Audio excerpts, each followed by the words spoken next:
Un peu sur l'horaire, il est 11h47, 48.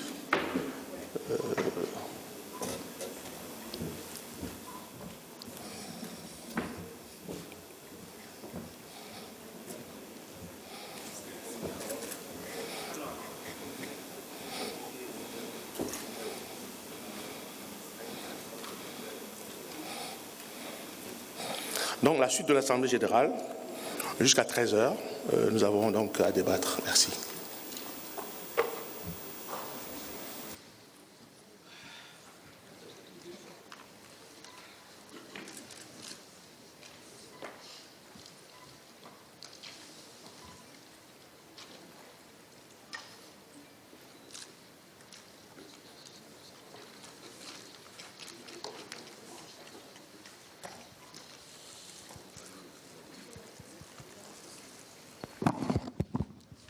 Merci beaucoup.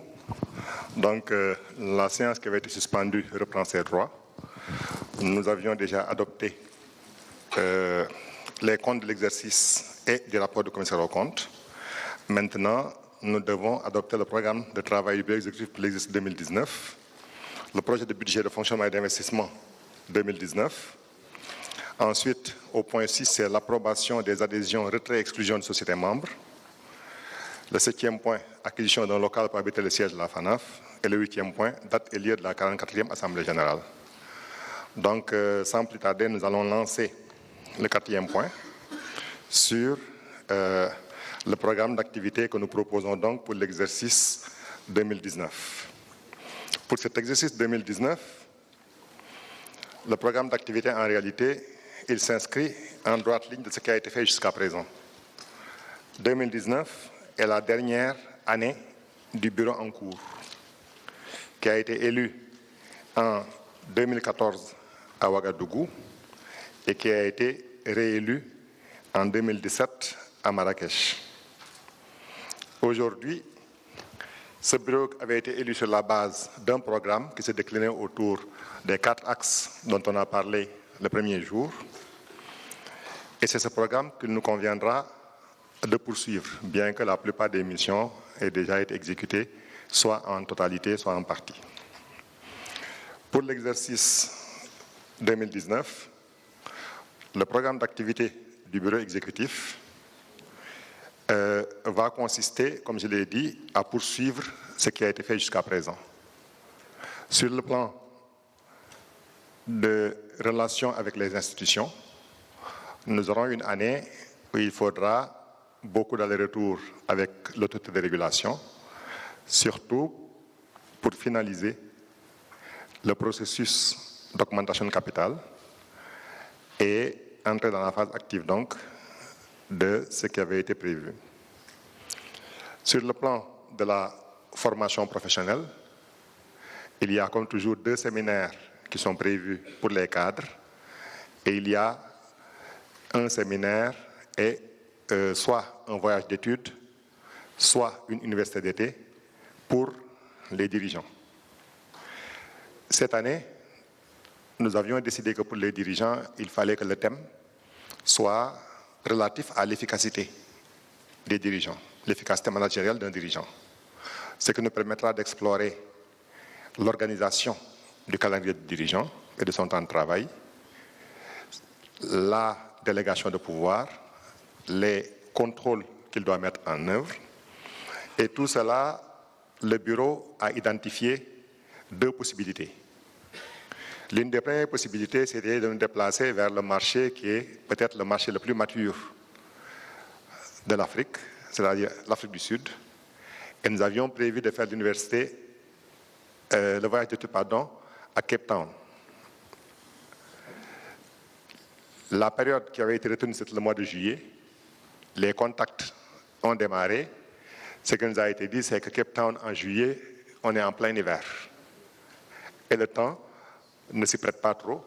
Alors, ils ont souhaité qu'on puisse décaler pour le mettre dans la dernière semaine du mois de septembre, début octobre, pour que tout le monde puisse se déplacer et être dans des conditions correctes de travail. L'autre hypothèse, c'est si on veut maintenir le mois de juillet, il y a un autre pays qui avait été proposé par les membres du bureau, c'était d'aller tenir nos assises à Dubaï. Ça permet d'être donc dans un pays un peu plus, un peu plus chaud, où il y a des infrastructures, et ça permettra de rencontrer le cœur de la finance islamique, de la réassurance islamique, de découvrir ce pays et d'y tenir nos échanges.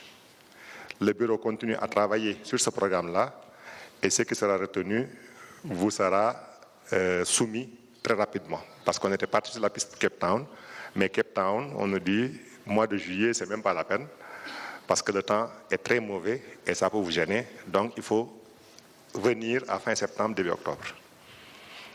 Sur le front maintenant, comment dirais-je encore,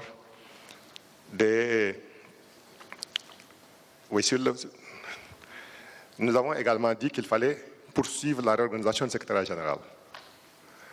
Un nouveau secrétaire général a été recruté depuis 3 ans. Un autre chargé d'études a pris fonction. Il s'occupe des aspects assurantiels, juridiques et fiscaux. Nous voulons mettre en place une équipe comptable et un secrétariat un peu plus étoffé et beaucoup plus interactif. Pour cela, des avis vont être lancés au plan local pour essayer de doter, mais on était confronté à une difficulté majeure. C'est que jusqu'à présent, la FANAF n'a pas de locaux dignes de ce nom. Nous sommes toujours locataires et la FANAF occupe toujours un F3 ou un F4. Ce qui fait que les commodités minimales n'y sont pas.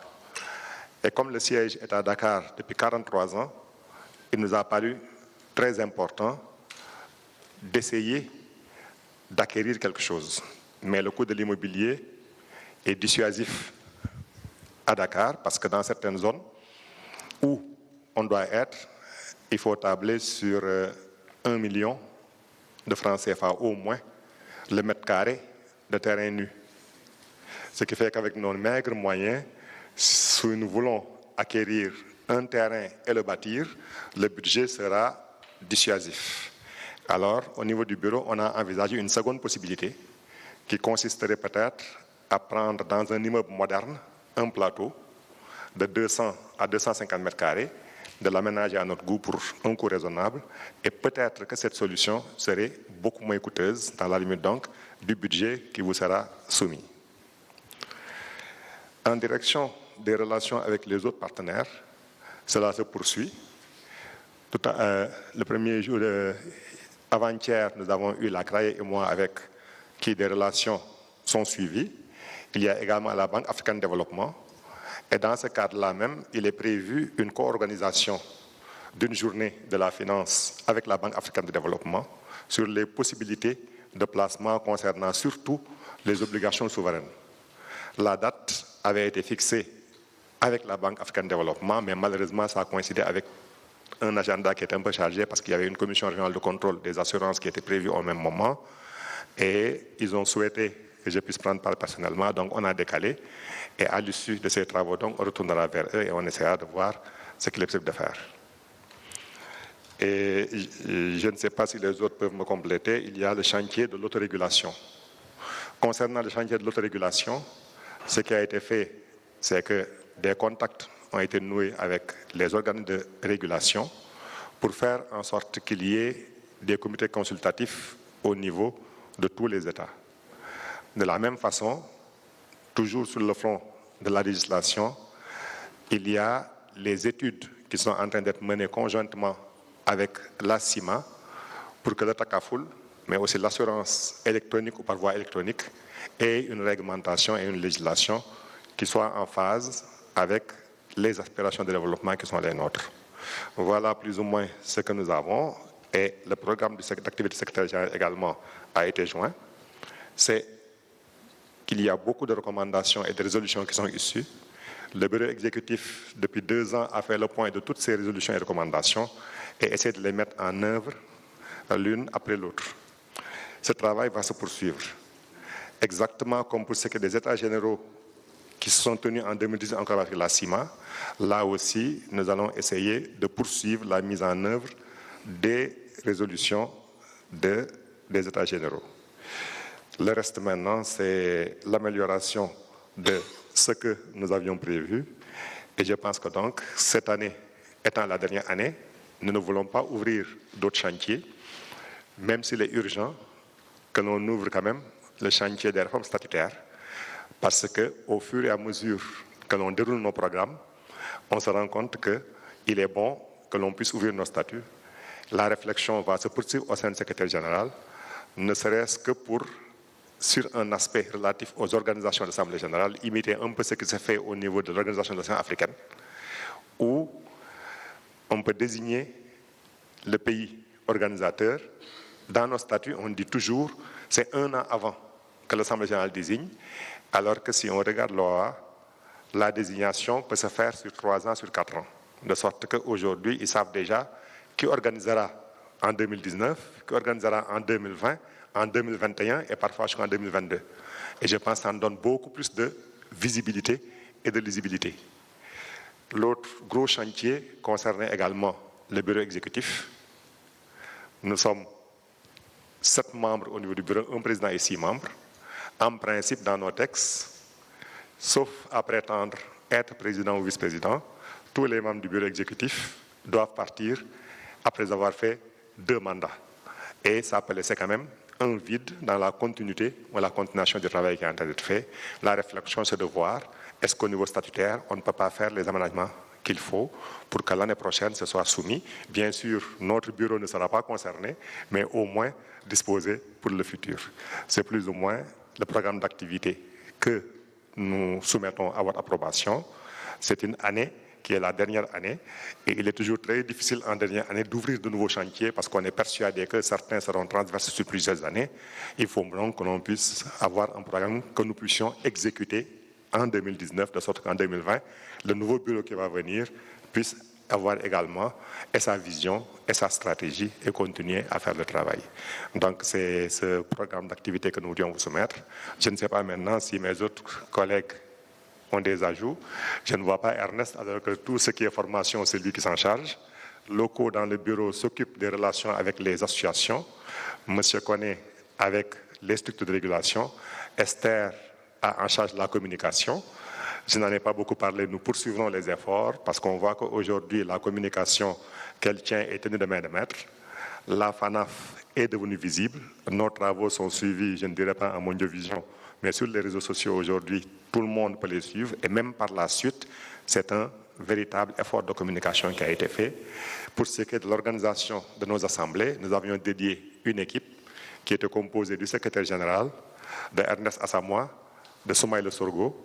Ce sont eux qui sont les interfaces avec les comités locaux d'organisation pour rendre possible l'organisation de nos manifestations et toutes nos manifestations. Sur le volet scientifique maintenant, c'est un travail collégial de tous les bureaux. Et au moment où cette assemblée tire à sa fin, je voudrais quand même que Ernest Assamoah, Soumaïla Sorgho et Condé Fransadi se lèvent pour que nous puissions d'ores et déjà les remercier comme ils se doivent parce qu'ils n'ont pas ménagé leurs efforts. Ils ont fait beaucoup de déplacements sur la Tunisie organisée pour la première fois afin que cette organisation soit possible. Merci beaucoup de les applaudir.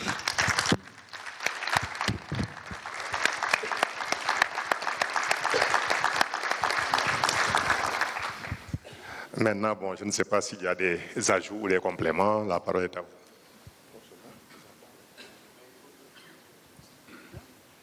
C'est bon. Programme d'activité soumis à votre approbation. Comment? Il y a une main, oui. Micro.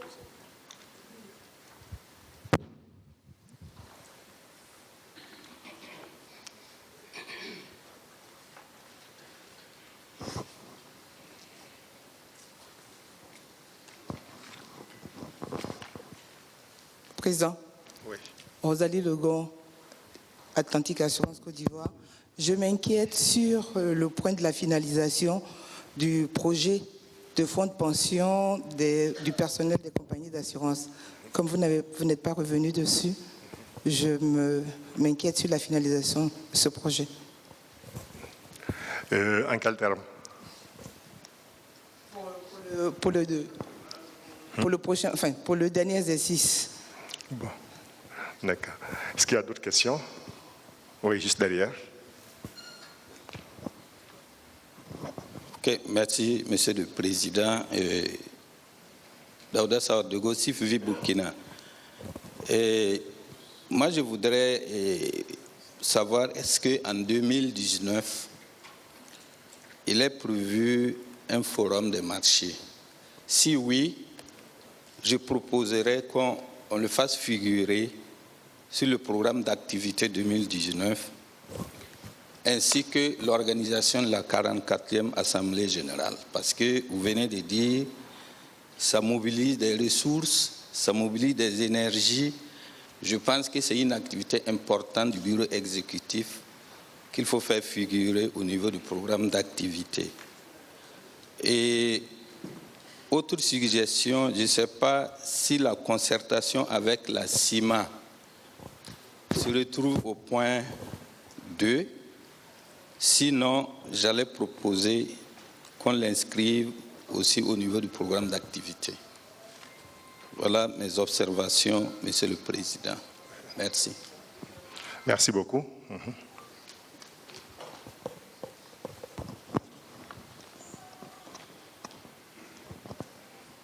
Joseph Makambou, la Loyale Vie, Côte d'Ivoire. Président, moi, je ne suis pas d'accord que tu dises, comme le bureau va partir, on ne peut pas mettre en place de nouveaux chantiers. Je pense que dans toute institution, bien qu'il y ait un changement au niveau des personnes, mais l'esprit de l'institution, de notre association doit être mu par les intelligences de ceux qui ont été désignés. Et donc, c'est pour moi un devoir que nous puissions garder la continuité. Même si le bureau qui a été élu doit partir, s'il y a de bonnes idées, il faudrait que ceux qui arrivent puissent aborder leur mandat avec les bonnes idées de ceux qui sont passés. Donc, je voudrais, je m'en excuse, te prendre à défaut et te demander d'exiger. J'exige que vous puissiez donc mettre en place des idées sur cette dernière année. Et s'il faut même changer la Constitution, nous on est prêts à le faire. Merci beaucoup. Est-ce qu'il y a une autre intervention? Bon, je crois que après ce premier tour d'horizon, oui. Oui. Donc, ce que je peux dire, je commencerai par Joseph. Effectivement, il y a une trajectoire qui est là et il y a des chantiers qui sont transverses, qui transcendent et qui dépassent même l'horizon d'un seul bureau. Et c'est en cela que l'organisation de l'Assemblée générale est une activité tellement naturelle que c'est au plan budgétaire qu'on a fait les prévisions. Il ne nous a pas semblé opportun de le mettre dans le programme d'activité parce que ce sont des choses qui se font naturellement et qui se feront toujours. C'est la même chose pour le Forum des marchés. Le Forum des marchés également, c'est une activité qui s'est inscrite dans notre programme et qui se fera, et les dotations sont prévues au plan budgétaire pour faire ce qu'il y a à faire sur le Forum des marchés. C'est dire donc qu'il y a effectivement une continuité. Mais là où ça peut être gênant, c'est que le bureau prenne des chantiers qui sont très gros et qui s'échelonnent sur 3 ans ou sur 4 ans. Et que dans 1 an, un nouveau bureau arrive et est élu sur la base d'un programme et d'une vision qui va la porter pour les années suivantes et qu'elle soit gênée par des chantiers que nous aurions entamés et qu'elle devra continuer. Là, donc, il y a des chantiers qui sont importants. Parmi ces chantiers, il y a le fonds de retraite. Le fonds de retraite, ça faisait partie des programmes que nous avions mis en œuvre lors de l'élection. Qu'est-ce qui s'est passé? Nous avons mis en place un comité, un cabinet a été recruté, il a fait tout le travail qu'il fallait faire, ce n'était pas facile, et on a commencé à contacter les membres pour l'adhésion. Malheureusement, la décision se prend parfois à un très haut niveau et elle a tardé à descendre.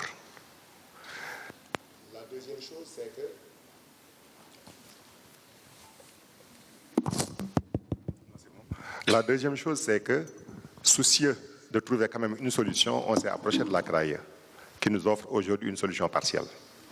Mais tout cela fait en sorte que nous avons deux solutions.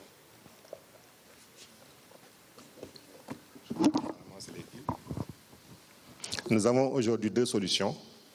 Soit c'est de faire notre fonds de pension autonome, soit de rejoindre un fonds de pension ou les fonds de pension qui existent et qui donnent satisfaction. Notre rôle, c'est de proposer les deux. Le dernier mot reviendra aux patrons d'industrie qui devront peser le pour et le contre. C'est un travail que nous faisons depuis quelque temps. On leur a proposé les solutions. Maintenant, c'est à eux de décider.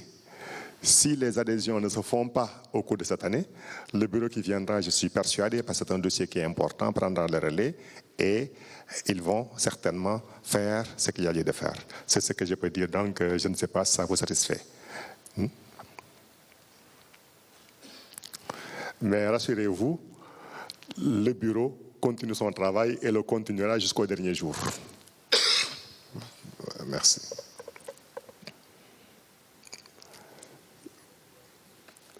D'autres interventions? Nous proposons l'adoption du programme.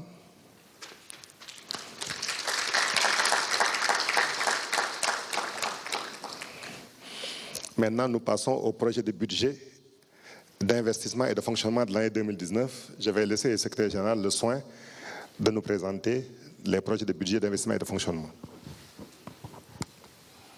Merci, Président. Bonjour, chers membres. Le projet de budget qui est soumis à votre approbation est en cohérence avec le niveau d'activité de la FANAF et les différentes actions définies dans la synthèse du programme d'activité 2019.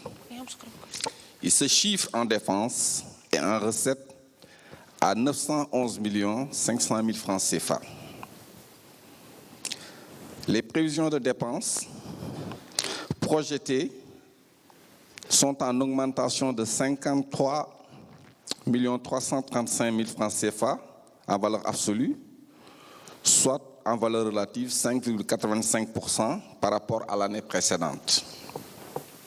Ce projet de budget s'articule autour de la présentation équilibrée des prévisions de charges et de fonctionnement d'un montant de 893 millions et de dépenses d'investissement de 18 500 000, couvertes par des prévisions de recettes d'égal montant, soit un total de 911 500 000.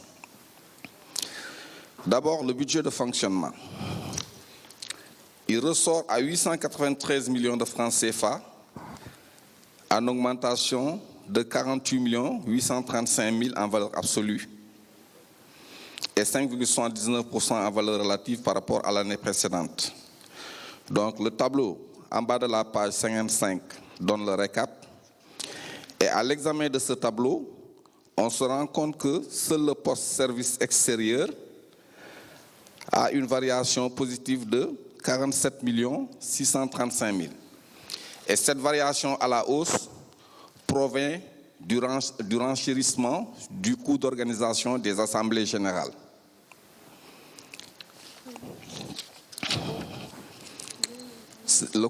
Le compte service extérieur enregistre globalement une augmentation de 47 635 000 en valeur absolue, découlant principalement de la hausse des frais d'assemblée en relation avec le budget prévisionnel de la 43e Assemblée générale de la FANAF. Ainsi, compte tenu du coût prévisionnel de l'organisation, estimé conjointement avec le marché hôte sur la base des proformas des différents prestataires, la dotation a été portée à 250 millions en 2018, contre 285 millions en 2019, soit une variation de 35 millions. Le poste conférence et colloque a également enregistré une augmentation de 20 millions en raison de la prévision des dépenses liées au comité de suivi et de mise en œuvre des résolutions des États généraux de l'assurance.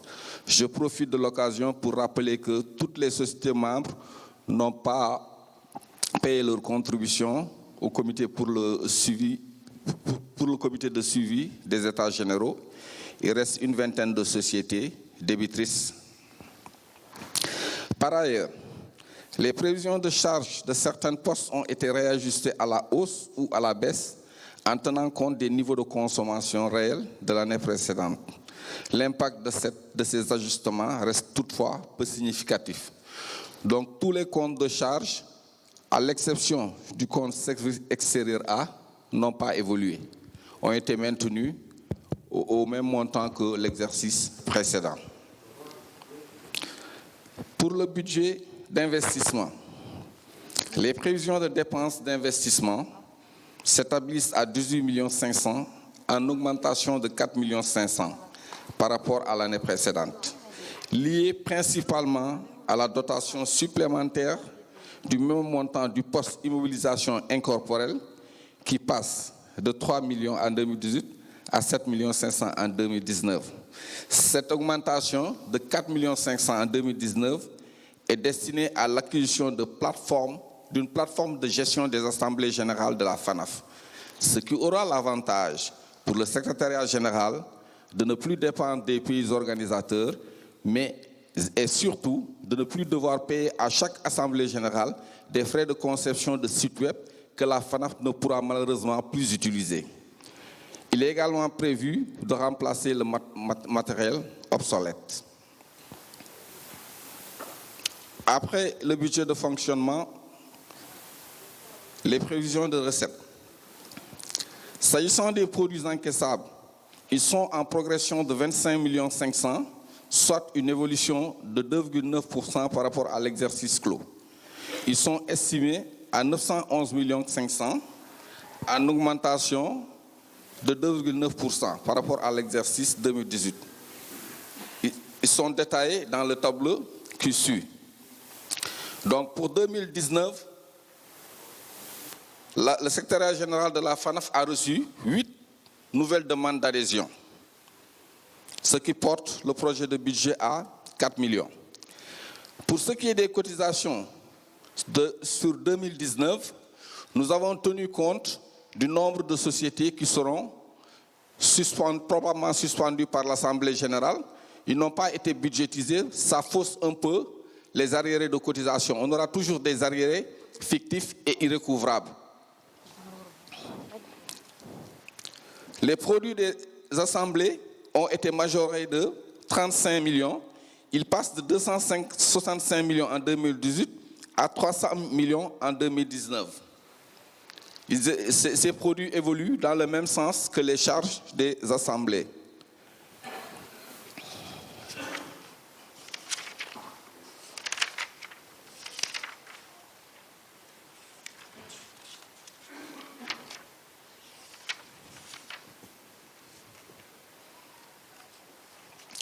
Donc, telle est l'économie du présent projet de budget de l'exercice soumis à l'appréciation des membres.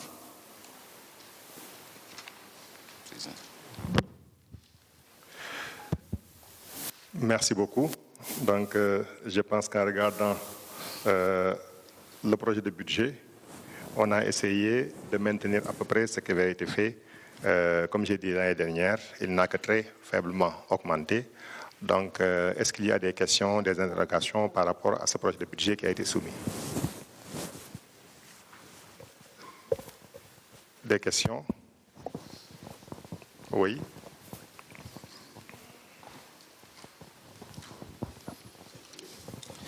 Merci, Monsieur le Président.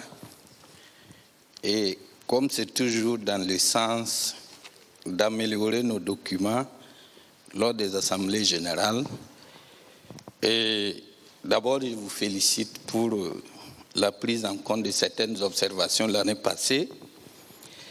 Mais cette année, je reviens avec quelques observations au niveau du budget. La page 55. Je propose qu'on ajoute une colonne qui nous permet de voir le taux de réalisation par rapport au budget 2019. Parce que ce qui est mis ici, on a le taux de réalisation par rapport à 2018, mais la progression, le taux de réalisation 2018-2019, on ne voit pas ce taux-là. Si vraiment on pouvait peut-être ajouter ce taux, et ça allait nous permettre vraiment de... Voilà, en valeur relative. Valeur relative, c'est ça. Non, il n'y a pas de ça. Je m'explique. Si je prends par exemple un poste et frais de déplacement, si le taux de réalisation, c'est, admettons, 100 000, sur un budget de 200 000, si vous mettez le poste à 300 000 en 2019, quel est le taux de progression? C'est ce taux qui ne figure pas dans le document. C'est ça la proposition. Je ne sais pas si je me fais comprendre. Et ça justifie l'augmentation de chaque poste. Ça va nous amener à justifier l'augmentation de chaque poste. Est-ce que ce sont les activités qui ont peut-être expliqué la variation ou bien qu'est-ce qui s'est passé? En fait, c'est ça. Deuxième observation, c'est au niveau de la page 57. Je propose qu'on ramène le budget d'acquisition de local dans le budget d'investissement. Parce qu'il s'agit d'un investissement. Il faut le ramener dans le budget d'investissement. En ce moment, il ne serait pas de 18 millions, mais c'est 18 millions plus 250 millions. C'est un investissement. Et je peux poursuivre, Monsieur le Président? Oui, oui. OK. Je pense qu'on a beaucoup discuté du poste Assemblée générale. Moi, je pense qu'il faut commencer à faire la structure des coûts de l'Assemblée par poste. Peut-être ça pourrait nous amener à regarder, en fait, c'est quel poste, justement, qui fait augmenter les frais de l'Assemblée chaque année pour qu'ensemble, nous puissions mener la réflexion pour voir comment nous pouvons réduire ces coûts pour éviter de tomber déficitaire en 2019. Parce que ça c'est un élément aussi important. Et bon, nous suggérons quand même des postes à surveiller au niveau du budget 2019. Je l'ai abordé, c'est les frais Assemblée générale. Il faut surveiller. Conférences et colloques, il faut surveiller. Les honoraires, il faut surveiller. Les frais de réunion de marché, il faut surveiller. Oui. Non, en fait, ce sont des charges qu'il faut peut-être, on peut peut-être jouer un peu sur ces charges. Les frais de mission et déplacement, il faut surveiller parce qu'il est de 100 millions en 2019. Si vous regardez les deux, je pense que ça va nous éviter peut-être le dérapage sur certains postes budgétaires. Si vous regardez en 2018, sur le poste, le fonctionnement, il y a eu 10 postes en dépassement. Il y a des postes même qui étaient pratiquement à 200%, plus de 200% de réalisation. Je pense qu'il va falloir peut-être qu'on commence à regarder. C'est vrai, on dit l'arbre ne doit pas cacher la forêt. Il faut rentrer voir, est-ce qu'il n'y a pas de postes sur lesquels on peut jouer. OK. Bon, par rapport à l'acquisition, comme nous ne sommes pas arrivés, comment financer, peut-être je vais m'arrêter là. Par rapport au financement, parce que j'avais des propositions, parce que moi je pense que les cotisations des membres ne sont pas faites pour acquérir un local. Ça, il faut le noter. Les cotisations sont faites pour le fonctionnement de notre association. Ce n'est pas pour acheter un local. Et ça crée problème. Moi, je pense qu'aujourd'hui, la FANAF a environ 500 millions de fonds propres. 500 millions de fonds propres. En 2019, vous aurez environ 900 millions de trésorerie disponibles. Moi, je pense que vous avez plusieurs options. Soit vous financez le bâtiment sur la base des fonds propres, ou bien vous combinez fonds propres et emprunts bancaires adossés à un DAT. Mais j'ai dit, bon, on reviendra là-dessus au niveau de la manière ou bien la méthode d'acquisition bâtiment. Donc, je m'excuse d'être long, Monsieur le Président, mais j'ai dit c'est toujours dans le souci d'améliorer le document. Merci. Merci beaucoup. Est-ce qu'il y a d'autres interventions?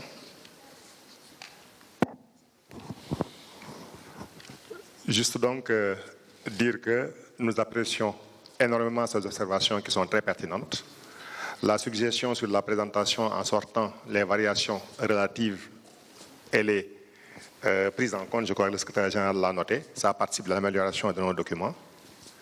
Les postes à surveiller, notamment au niveau de l'Assemblée générale, ce qu'il faut dire, c'est que dans le cadre de ce budget, on ne peut pas mettre tous les détails, mais il y a à chaque fois au niveau de l'Assemblée générale, depuis plusieurs années, nous avons des postes qui sont là.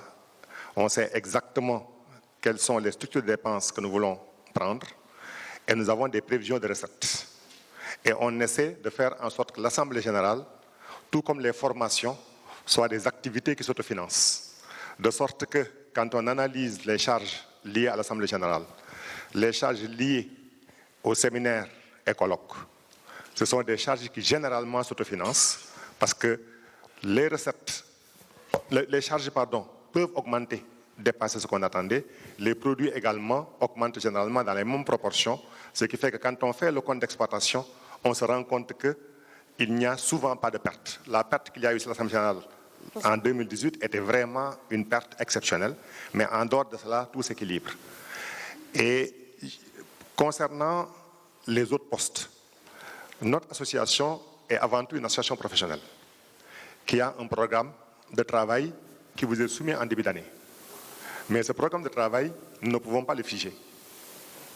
Parce qu'au fur et à mesure du déroulement, nous sommes rattrapés par l'agenda international et l'agenda du législateur. Il peut arriver qu'une activité ne soit pas prévue, mais quand il y a un événement exceptionnel qui survient, le bureau exécutif est obligé de se réunir et de dire où est-ce qu'il faut aller chercher les allocations nécessaires pour mener cette activité. Je prendrai par exemple les états généraux de l'assurance organisés par la CIMA et la FANAF. C'est une activité qui était prévue en 2017. Et la date qui avait été retenue a été repoussée, je crois, une fois ou deux fois. Et on tombe sur 2018 et on a un budget d'organisation conjointement avec la CIMA qui faisait à peu près autour de 140 millions de francs CFA à partager entre la CIMA et la FANAF. La FANAF a dit « je n'ai pas de budget pour tenir cette assemblée générale, mais néanmoins, sur les conférences et colloques, j'ai un petit reliquat budgétaire que je peux utiliser comme acompte. Et la différence par rapport au budget provisoire d'organisation, nous avons pris la décision au niveau du bureau et partagé avec les membres que chaque société contribuerait pour 300 000 francs CFA. Et on s'est dit, si chaque société contribue pour 300 000 francs CFA, sur à peu près les 200 sociétés, ça nous permettra de financer intégralement ce montant où la participation était gratuite. Malheureusement, qu'est-ce qu'on observe? Que sur à peu près 47 ou 48 millions de rentrées qui étaient prévues, nous avons eu 26 millions qui ont été effectivement payés et jusqu'à ce jour, plus de 20 millions de francs CFA qui sont dus par des sociétés qui devaient donner 300 000. Donc on a encore 70 sociétés qui ne se sont pas acquittées de leur cotisation au titre de cette activité. Ça peut justifier une perte. Mais est-ce que pour autant, parce qu'on n'a pas eu les ressources, il fallait ne pas tenir ces états généraux de l'assurance qui peuvent nous donner des orientations extrêmement importantes par rapport à la suite de ce que nous avons à faire. Nous surveillons ces postes, le secrétaire général et le bureau. À chaque fois qu'on envisage une activité, nous faisons un compte prévisionnel avec toutes les charges, tous les produits. Et on essaie de faire en sorte que ça s'équilibre. Au moment où on est là en début d'année, nous disons, essayons de reconduire. Prenons par exemple le cas des assemblées générales. Quand on décide d'aller dans un pays pour une assemblée générale, l'année prochaine, ce sera certainement dans un pays qui va être choisi. Mais comme le pays n'a pas encore été choisi, nous n'avons pas la structure des coûts. On a la structure des coûts, mais on n'a pas les coûts des prestations au niveau du pays. C'est après que le comité dont j'ai parlé se rend sur le terrain, avec le comité d'organisation locale, il essaie de rencontrer les différents partenaires, les différents prestataires. Nous avons un standing.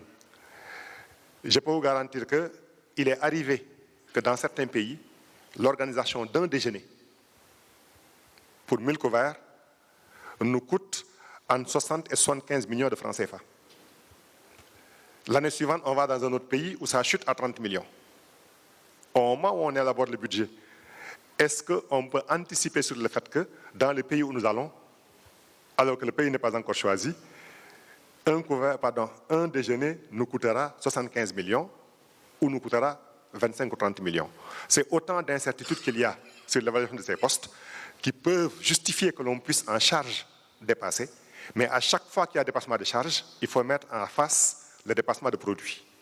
Et pour ces produits, vous verrez que pour cette année, nous sommes à l'hôtel Laïco, les prestations coûtent assez cher, mais qu'est-ce qui a été fait? C'est d'abord les droits de participation, qui ne bougent pas souvent, et ensuite nous cherchons des sponsors.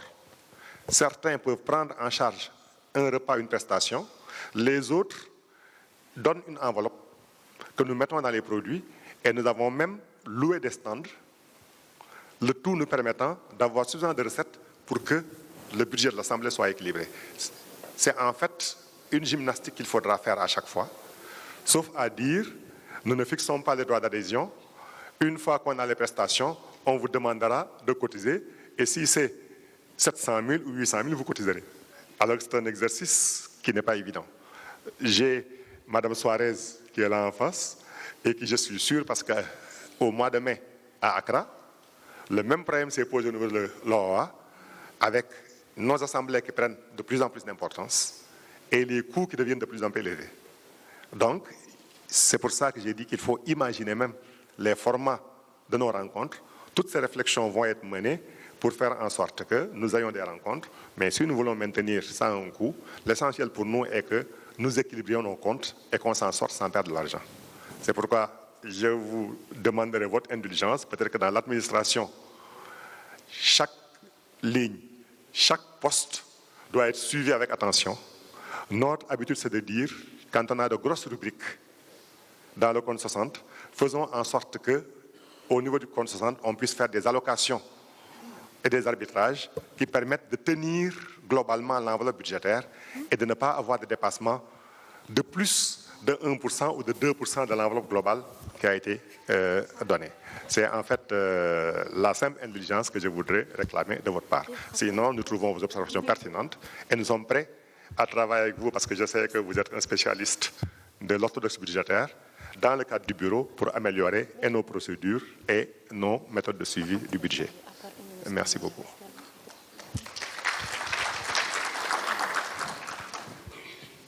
Maintenant, ayant pris acte, nous sollicitons l'adoption du projet de budget qui vous a été soumis.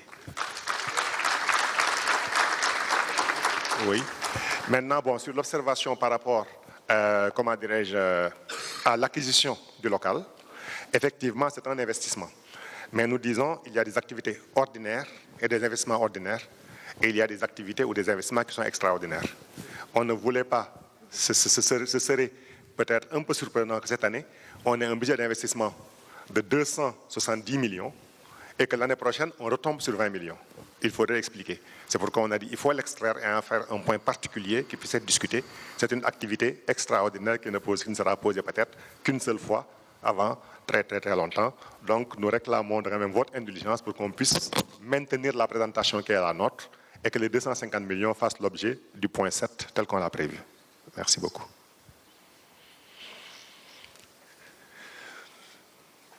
Le point suivant.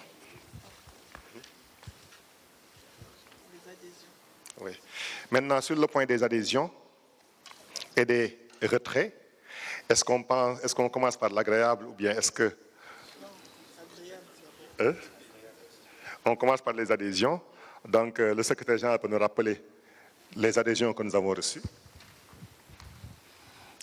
Merci, Président. Cette année, le secrétaire général a reçu 8 demandes d'adhésion.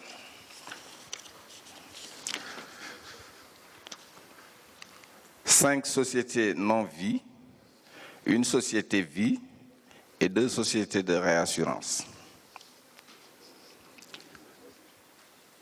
Les sociétés concernées sont les suivantes.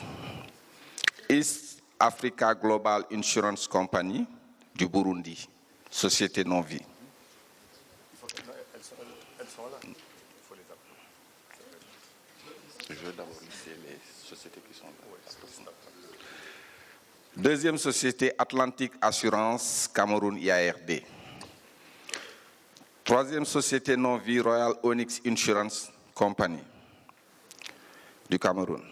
L'Africaine des assurances Congo-Brazzaville, société non-vie. Hanovere, bureau de représentation de Côte d'Ivoire, réassurance. Helvetia Assurance, bureau de représentation Dakar. Carte vie et carte assurance de la Tunisie. Donc, nous invitons les représentants ou les directeurs généraux de ces sociétés à venir sur le podium. Bon. À présenter brièvement leur société. Donc, le responsable de East Africa Global Insurance Company est invité. Vous avez la parole.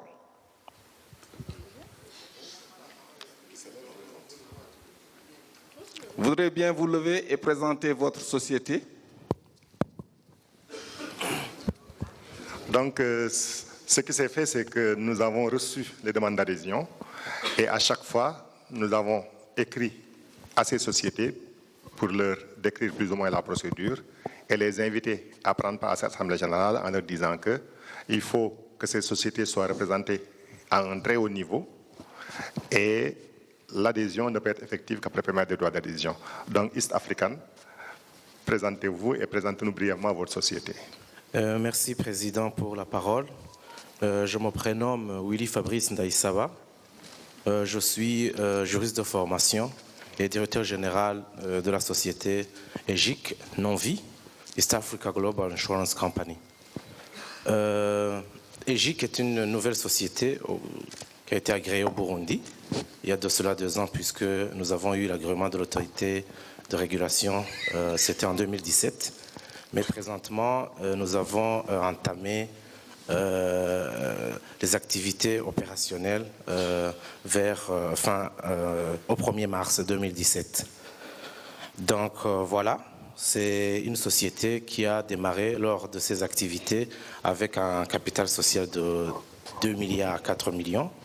Et pour votre information, au Burundi, la loi exige un minimum de 1 milliard. Donc vous comprenez que nous avons doublé la mise. C'est une société vraiment très atypique puisqu'elle regorge plus de 180 actionnaires. C'est à plus de 70%, c'est principalement composé par la diaspora, au Canada, aux États-Unis, et les gens passent. Donc c'est vraiment une société atypique en son genre. Et chaque actionnaire n'a pas le droit de dépasser 10% du capital social.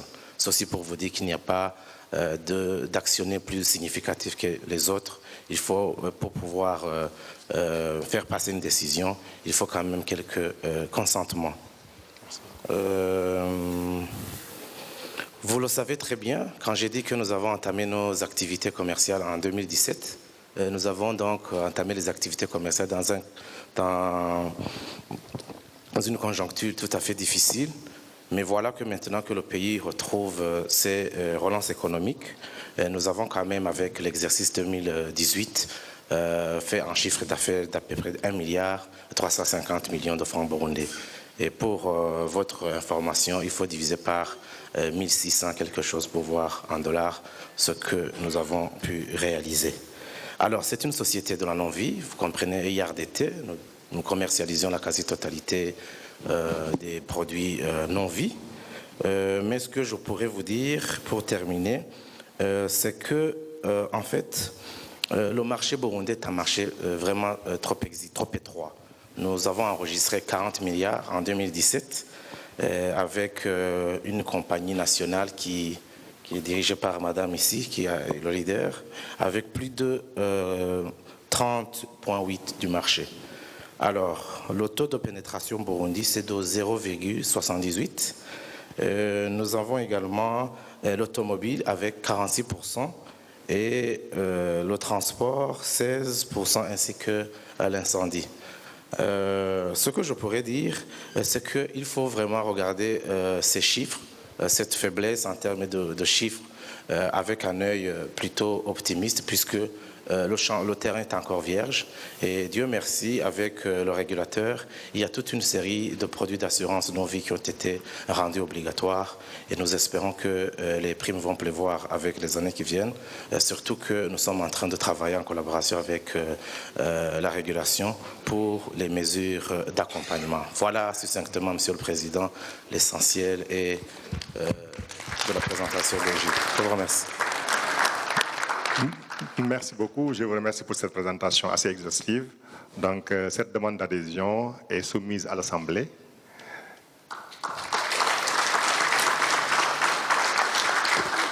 Elle est acceptée. Elle sera effective quand la société se sera acquittée de ses droits d'adhésion et de la cotisation de l'exercice 2019. Donc, les statuts, je crois, vous ont déjà été envoyés ainsi que le règlement intérieur.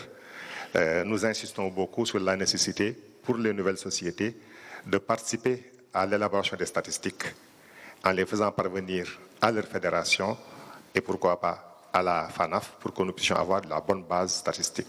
Bienvenue parmi nous et félicitations donc pour cette initiative. Merci beaucoup. La deuxième adhésion nous vient d'Atlantic Assurance du Cameroun. Est-ce que le responsable est là? Atlantic Assurance du Cameroun.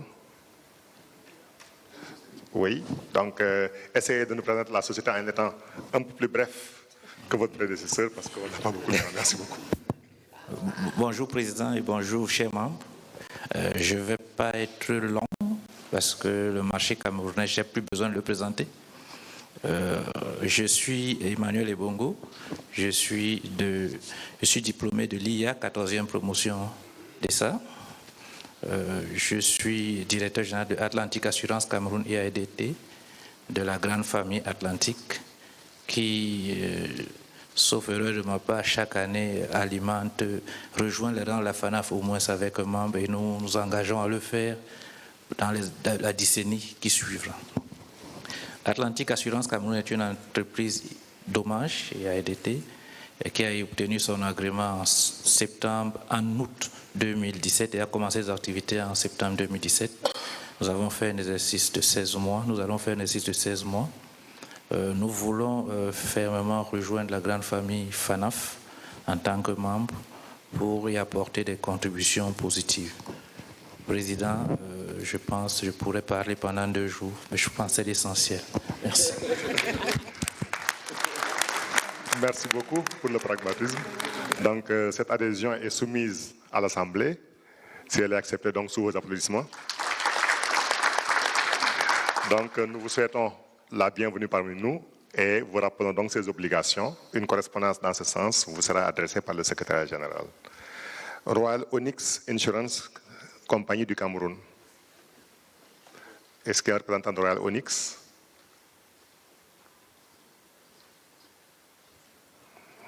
Il n'y en a pas. L'Africaine des assurances du Congo. Oui. Alors moi, c'est Dominique Sodjinou, directeur général de l'Africaine des assurances Congo. Alors je suis là avec une forte délégation. Il y a mon président, M. Athanase Rompoué, qui doit être dans la salle. Et il y a notre actionnaire majoritaire, représenté par son président, M. Tedravo Michel, et le DG de l'Africaine des assurances Bénin, M. Souin Mouftao. Mais il y a aussi le président de la Côte d'Ivoire, M. Zinsou, qui est là, avec son DG. Et il y a le président, évidemment, M. Mouftao, qui est le président de la Guinée équatoriale, qui est là aussi avec son DG. Et il y a l'assurance vie au Bénin que nous avons, qui est représenté aussi par son directeur général, M. Dotou, avec son DG, qui est aussi là. Alors donc, nous sommes très heureux d'être là. Et comme vous l'avez dit vous-même, Monsieur le Président, vous l'avez dit par un proverbe sénégalais, si je ne me trompe, vous l'avez bien dit, vous avez dit marchez seul si vous voulez aller vite, marchez ensemble si vous voulez aller loin. Alors nous avons décidé d'aller loin. C'est pourquoi nous avons voulu rejoindre cette grande famille qu'est la FANAF. Une famille pragmatique qui met la formation devant. Alors nous sommes nés, évidemment, l'année prochaine, l'année passée seulement. On a commencé les activités l'année passée seulement, le 2 juillet 2018. Mais en réalité, nous avons obtenu notre agrément un mois plus tôt, le 5 mai 2018. L'avis favorable de la CIMA était venu un an plus tôt. Alors depuis, évidemment, ce 2 juillet 2018, nous avons commencé effectivement par offrir nos produits. Nous avons un personnel assez qualifié de 14 personnes, mais nous sommes venus sur un marché un peu difficile. Malheureusement, il y a eu la crise aussi qui fait que nos chiffres n'ont pas beaucoup bougé. Nous sommes autour de 200 millions de primes émises pour 2018, mais les perspectives sont très bonnes, compte tenu évidemment de la dynamique du groupe et surtout de la dynamique des partenaires. Je veux ici reconnaître Globus Ré, représenté par son président qui est devant moi, M. Loé, Yassika Ré, et puis il y a tous les autres. Je voudrais aussi faire un clin d'œil au DGIFN, le directeur général des institutions financières nationales du Congo, qui est aussi dans la salle et qui nous a accompagnés et qui met tout en œuvre pour que le secteur soit vraiment accueillant et puisse permettre de développer, de dégager, de bien se développer. Alors je voudrais vraiment vous remercier pour votre accueil et je souhaite que nous soyons vraiment accueillis et que nous fassions partie vraiment de la FANAF. Merci. Merci beaucoup pour cette présentation exhaustive et donc merci à la grande famille de l'Africaine de s'être déplacée en masse pour vous soutenir. Cette demande d'adhésion est soumise à nos membres. Elle est acceptée, donc je pense que le secrétaire général vous adressera une correspondance pour rappeler donc vos devoirs et vous envoyer les statuts et le règlement intérieur à signer. L'adhésion suivante, c'est une société de réassurance, Hanover Re, bureau de représentation de Côte d'Ivoire. Est-ce que les représentants Hanover Re sont dans la salle? Oui. Donc au premier rang, Marthe.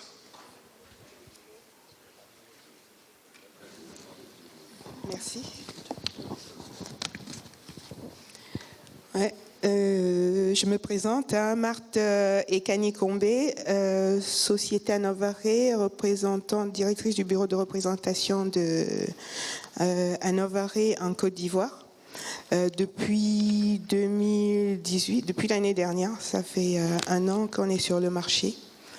Nous avons obtenu notre agrément du CRCA le 16 décembre 2017. Donc nous avons démarré l'activité en 2018, un petit peu comme une phase de rodage, on va dire.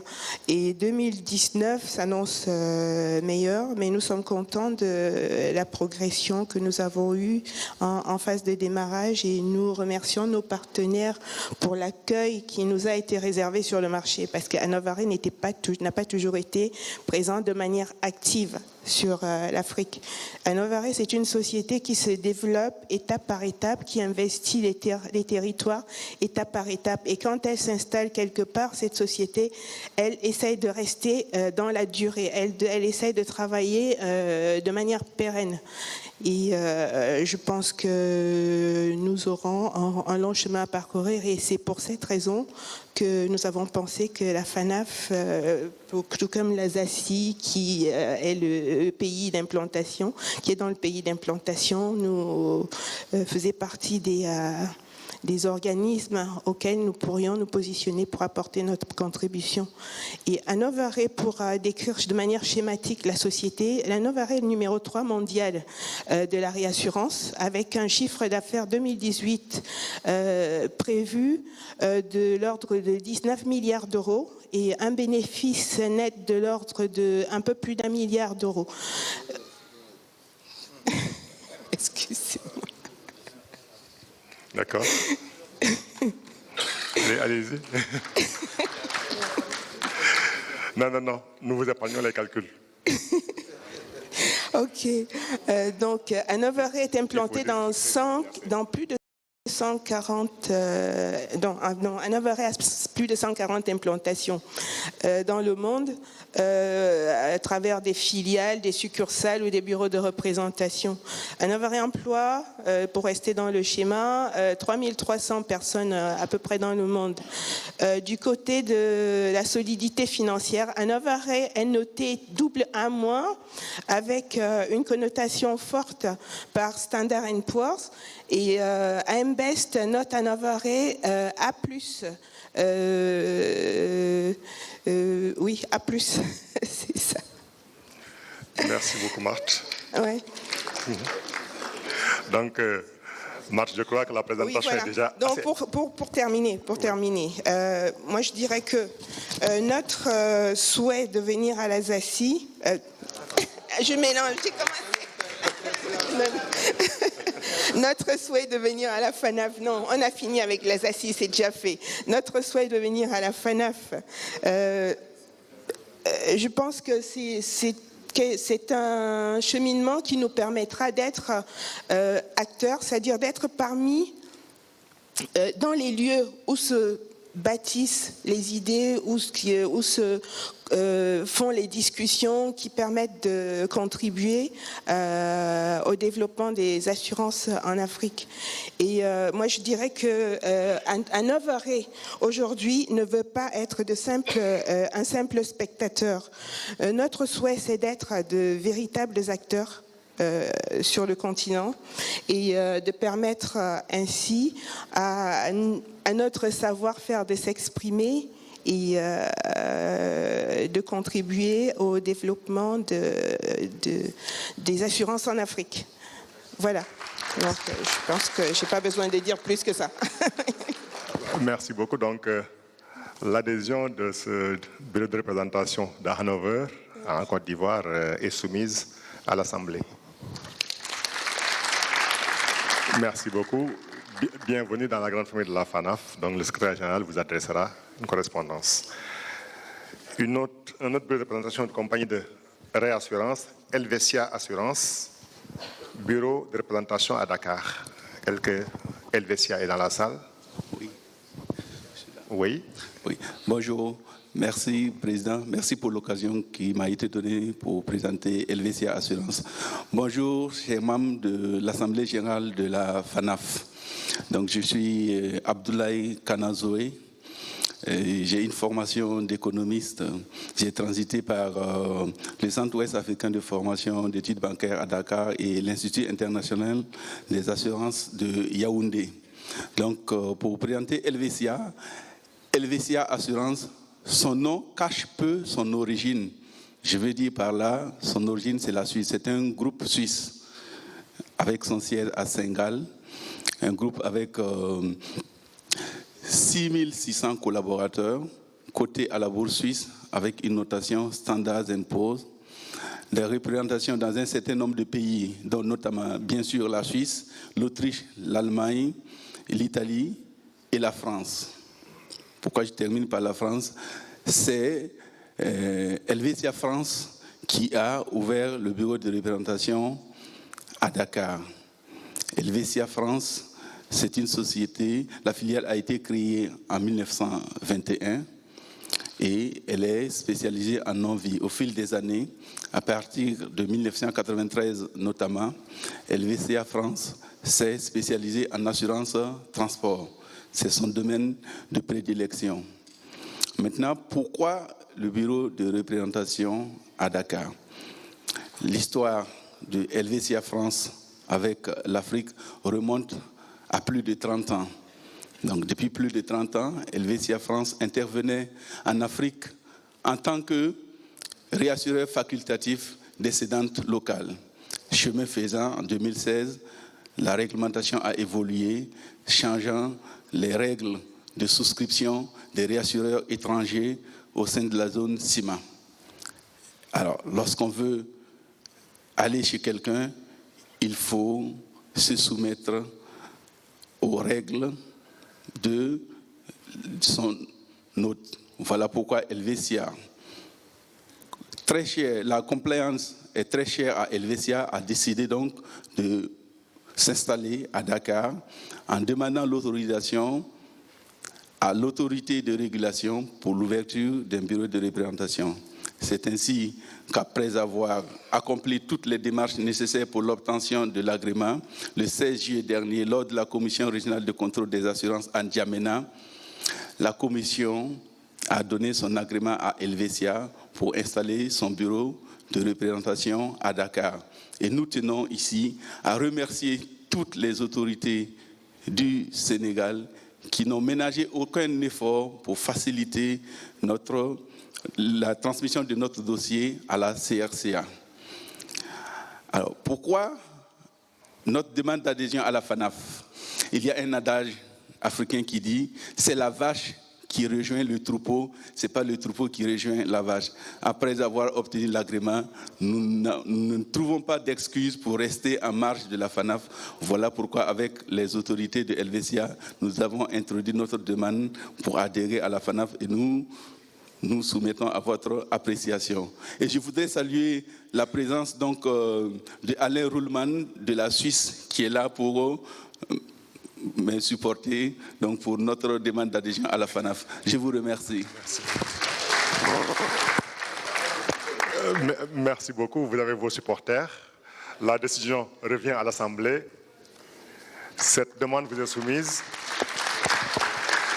Elle est acceptée. Nous vous souhaitons donc la bienvenue dans la grande famille de la FANAF. La vache rejoint le troupeau. Donc, je pense qu'on est servi en matière d'adage. L'adhésion suivante, c'est carte vie. Est-ce qu'il y a des représentants de cartes? Nous avons carte vie de Tunisie et carte assurance de Tunisie. Est-ce qu'on peut faire une présentation globale des deux? D'accord, c'est mieux. De carte et carte vie et puis se mettre les deux adhésions en même temps.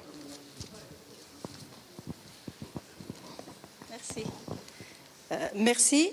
Mesdames, Messieurs, bonjour. Donc, pour vous épargner, justement, comme vous venez de le dire, deux présentations. Donc, moi, Madame Bourzafia, directrice générale de la carte vie. Et comme c'est le même groupe, on va vous faire une présentation du groupe carte, puisque la carte vie, c'est la filiale à 100% de la carte.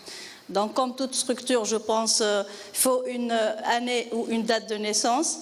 Donc, la carte fut créée à la même année que la FANAF, donc 1976.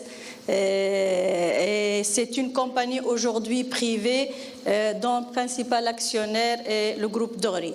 Donc, depuis 1976, la carte a investi dans le secteur financier en créant plusieurs filiales intermédiaires en bourse, tout ce qui est SICAR, SICAV, participation dans plusieurs structures, l'immobilier, le tourisme, pour arriver à 2010 où le portefeuille de la carte en activité vie était suffisant pour demander sa filialisation, sachant qu'aujourd'hui, l'obligation légale n'est pas encore mise en place. Donc, c'est en 2010 que la carte vie a vu le jour, si on peut dire.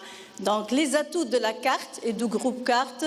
D'abord, la carte a été le pionnier de la banque assurance et aujourd'hui, elle est le leader de la banque assurance en utilisant des moyens informatiques très perfectionnés, accompagner la banque dans sa politique de produits, de gestion, de stratégie.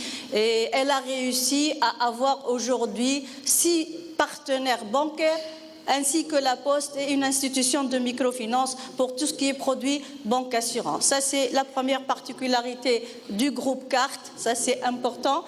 L'autre particularité, la carte, depuis quelques années, a presque le 1/4 du marché en risques spéciaux. Donc, c'est notre spécialité, tout ce qui est énergie, aviation et risques spéciaux. Donc, exactement en 2017, 22% et quelques du marché tunisien. L'autre produit ou l'autre branche que la carte a jugé répondre à un besoin du marché, c'est le crédit entreprise. Donc la carte était la première compagnie, à part la compagnie étatique ou publique, la Cotunas, qui avait l'exclusivité à commercialiser le produit crédit entreprise. Et aujourd'hui, en 5 années à peu près, c'est ça, parce que j'ai avec moi le DGA de la carte Mehdi Dori, donc en 5 années, on a 17% du marché. Donc, sans parler d'autres produits, parce que la carte, comment elle a mis sa stratégie, elle a investi dans des ingénieurs. Le crédit à l'export, donc on a les spécialistes. Dans la RC Construction, nous avons des ingénieurs en génie civil, en bâtiment. On n'a pas que des actuaires ou des gestionnaires. Donc, pour l'industrie et les risques spéciaux, on a aussi des ingénieurs en incendie. Donc, ce n'est pas que des gestionnaires financiers. Donc, c'est là la particularité de la carte. Et l'autre point très important que vous avez évoqué, le digital.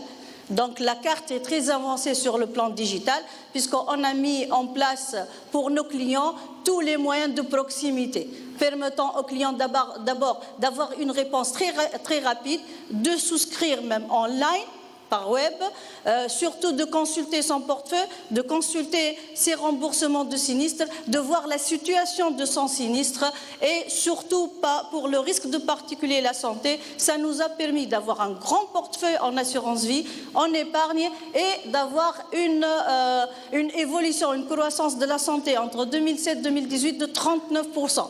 Donc ça, c'est la particularité de la carte.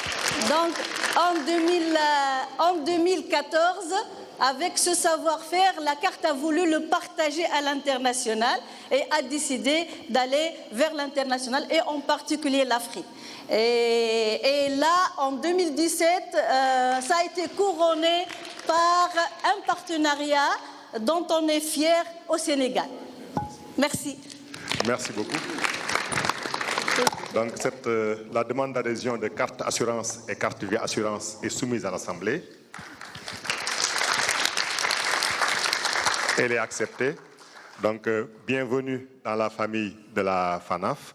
Le secrétaire général, bien sûr, adressera à toutes les nouvelles sociétés membres les documents réglementaires. Des premières correspondances ont déjà été adressées et les adhésions seront effectives, comme le prévoient nos statuts, après acquittement donc des droits d'adhésion et des cotisations de l'année en cours. Bien sûr, il vous sera également demandé que nous ayons des interlocuteurs, aussi bien sur le plan financier que sur le plan décisionnel, pour fluidifier les relations, parce que la FANAF a très souvent besoin de communiquer. Et l'un des grands problèmes, c'est que l'information, parfois, ne revient pas suffisamment tôt. Donc, sur ce, je voudrais que nous passions à la deuxième partie donc, de ce point 6. Cette deuxième partie qui est relative au retrait de certaines sociétés. Nous avons enregistré donc des demandes de retrait de sociétés. Il y en a 3.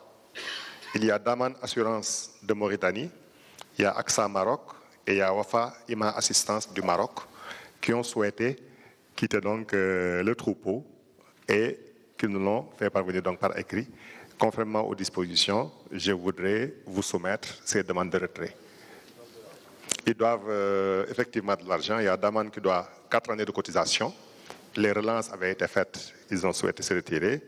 Il y a AXA Maroc qui doit 1 année de cotisation et il y a Wafa Ima qui ne doit rien du tout. Donc je pense que déjà, on peut dissocier, prononcer le retrait de ces sociétés et puis pour ce qui est de l'argent qu'ils doivent, on peut peut-être utiliser les moyens qui sont en notre possession pour essayer de recouvrer, même si l'espoir est très maigre. Merci beaucoup. D'accord. Donc l'Assemblée générale a décidé du retrait. De toute façon, ce sont des comptes qui avaient déjà été provisionnés. Pour ce qui est des radiations, nous avons essayé de lister les sociétés qui ne sont plus en activité et qu'il faudrait qu'on puisse radier. Parce que ce sont des sociétés dont l'agrément a été retiré, qui étaient parmi nos membres. Il y en a 4. Samaritan Insurance du Cameroun, TSA de Côte d'Ivoire, CEA de Côte d'Ivoire et FEDAS Bénin. Ces 4 sociétés, leur agrément a été retiré par la CIMA. Donc je pense qu'ils sortent de fait de la famille, parce qu'elles n'ont plus d'existence juridique et légale. Donc là également, je pense que c'est une formalité à laquelle nous pouvons nous soumettre. Le 3e, ce sont les suspensions. Sur les suspensions, nous avions décidé de vous soumettre, après avoir fini le travail de fiabilisation des arriérés. En principe, quand une société doit 2 ans de cotisation, elle est suspendue. Là, donc, on n'avait pas une base de données fiable sur ce qui est des arriérés. Un travail a été fait, il a pris du temps, il a été finalisé en cours d'année et nous avons identifié toutes les sociétés qui devaient plus de 2 ans de cotisation. Donc, nous avions l'UCAR du Burundi, l'Assurance mutuelle agricole du Bénin, la Mitragi de Guinée-Conakry, Prime Assurance du Rwanda, Saham Assurance Excoa du Rwanda, le Fonds de garantie automobile du Rwanda et Phoenix SA du Rwanda. Ce sont des sociétés dont la gestion a changé, qui ne participent plus à nos activités depuis un certain temps. Et donc, il était normal qu'on les suspende en attendant l'année prochaine peut-être pour les radier purement et simplement si elles ne sont pas revenues. Mais nous avons été approchés par l'UCAR du Burundi, dont les dirigeants, après avoir reçu le rapport, se sont rapprochés du bureau de la FANAF pour nous dire qu'il y a une nouvelle gestion qui est là et qu'ils souhaiteraient que l'Assemblée sursoit à la suspension et qu'ils vont régulariser toutes les cotisations qu'ils nous doivent. Donc cette doléance concernant l'UCAR vous est d'abord soumise. Est-ce que vous êtes d'avis à ce qu'on puisse sursoir et que le recouvrement puisse être? Je pense que c'est une solution de sagesse. Merci beaucoup. Donc c'est un avertissement pour l'UCAR qui reste dans la famille.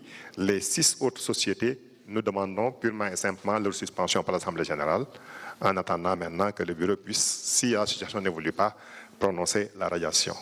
Merci beaucoup.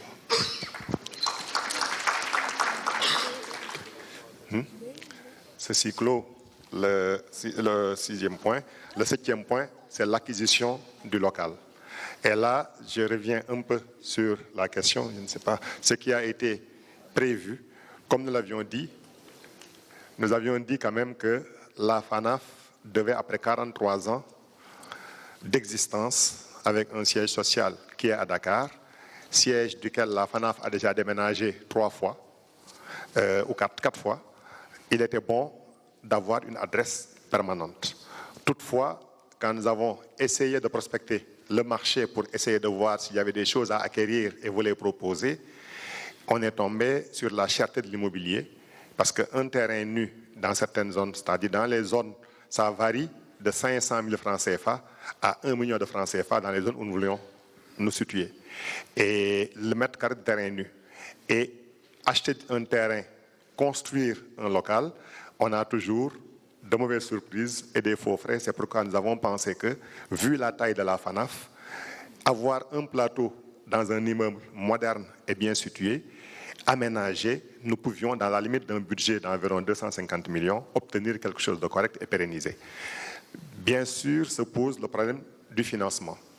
Pour ce qui est du financement, nous avions 2 possibilités. Soit c'est de revenir vers vous pour vous demander un effort supplémentaire et exceptionnel pour financer le siège, soit d'aller au niveau du secteur bancaire pour trouver un prêt qui sera à rembourser, bien sûr, et le remboursement il pèsera également sur les membres. Il faudra demander également cet effort aux membres de supporter les annuités de remboursement pour un montant qui n'est pas très élevé. Je dois dire que nous avons aujourd'hui 220 membres. Si chaque membre met sur la table 1 million, on sera à 30 millions du budget que nous avons prévu, soit essayer de chercher un financement, de financer sur fonds propres. Et nous avions une préférence pour le prélèvement sur nos ressources propres, quitte à compléter par une petite facilité de caisse. Pourquoi sur fonds propres? Parce que la FANAF a des recettes permettant de couvrir ses charges. À la fin de l'année, nous dégageons un résultat et nous avons des excédents de trésorerie. Et au jour d'aujourd'hui, je parle sous le contrôle du secrétaire général, quelle est la situation de la trésorerie de la FANAF?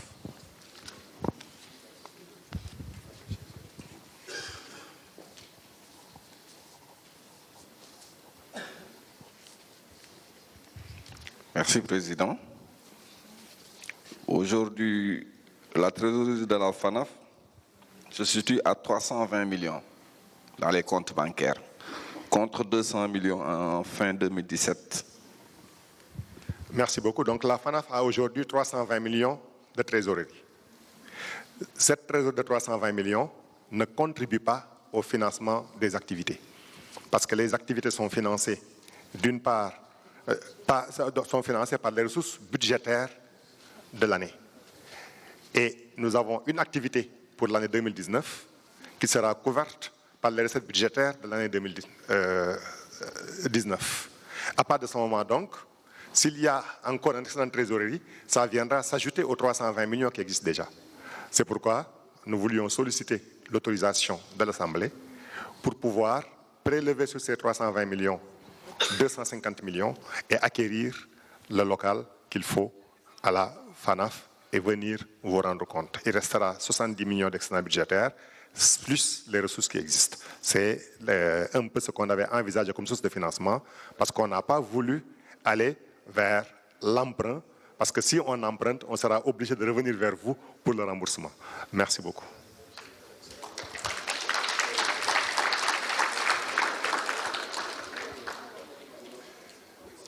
Qu'est-ce que je dois dire? On a appelé de la présentation ou bien c'est déjà accepté? Accepté. Nous vous remercions beaucoup. Hein? Il y a une main derrière, oui. Monsieur le Président, bonjour, Président. Moi, je suis un peu surpris que, par tous ces développements, je m'attendais, c'est-à-dire vous avez posé un problème en amont et alors que vous aviez la réponse avec vous. Moi, je m'attendais à ce qu'on ne nous parle pas des excédents de la FANAF. Ces excédents doivent servir pour faire des projets d'investissement. Ça, je pense que c'est quelque chose dont on a parlé depuis très longtemps. On ne peut pas demander encore aux compagnies de donner de l'argent alors que l'argent existe. Même quand on a augmenté le budget, on avait dit non. Bon, moi, je fais partie de ceux qui avaient dit non à l'époque parce que simplement, on ne peut pas demander qu'on augmente les cotisations pendant que ce temps, on a des DAT qui sont là, qui ne servent à rien du tout. Aujourd'hui, qu'on a un besoin ponctuel, mais vous êtes autorisé, je crois. Je crois que c'est ce que tout le monde devra faire que de Merci beaucoup. Nous sommes autorisés. Vous ne faites que confirmer l'autorisation. Ouais, Président, parce qu'il y a eu des développements qui n'étaient pas nécessaires. Vous avez dit, on va faire ceci, on va cotiser, Ce n'était pas nécessaire. Ah, merci beaucoup. Merci beaucoup, mon frère. Merci beaucoup. Donc, maintenant, nous passons au dernier point de notre Assemblée générale. Je dois dire que la FANAF avait reçu, relatif donc à l'organisation de la prochaine Assemblée générale. Oui?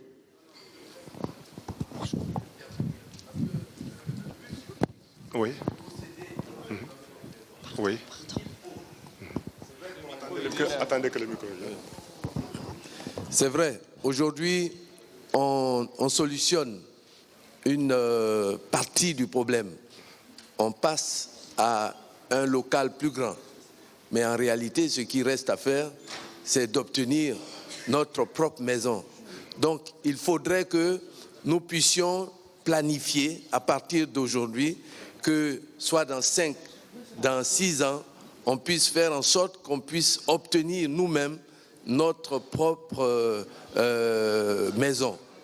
Donc, je dis, aujourd'hui, écoutez, aujourd'hui, quel que soit ce qu'on fera, il nous restera ce projet-là d'acquisition.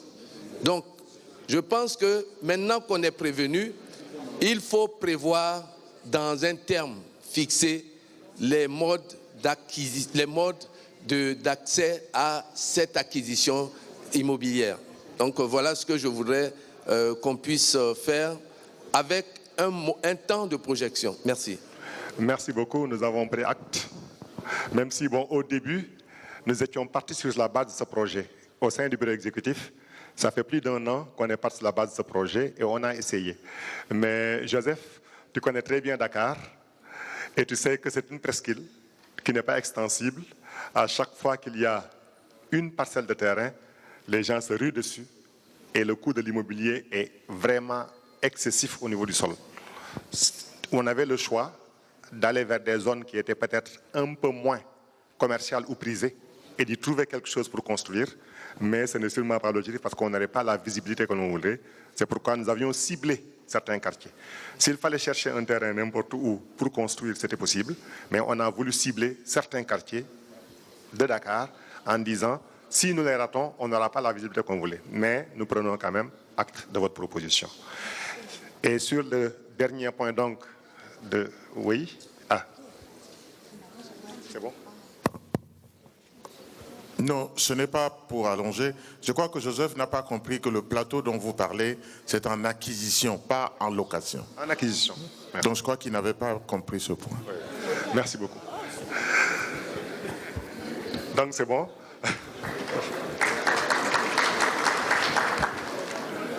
Sur le dernier point, relatif aux dates et lieux de la prochaine Assemblée générale, le lieu, c'est le mois de février. Généralement, il est déterminé par la suite.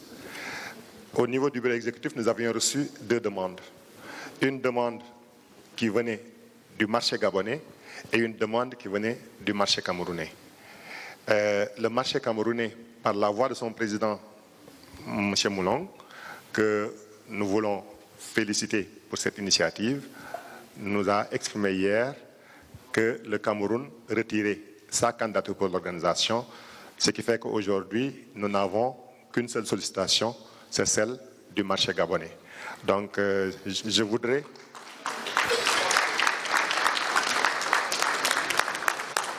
Merci beaucoup. Je voudrais donc solliciter le président du marché gabonais à venir ici nous présenter son projet.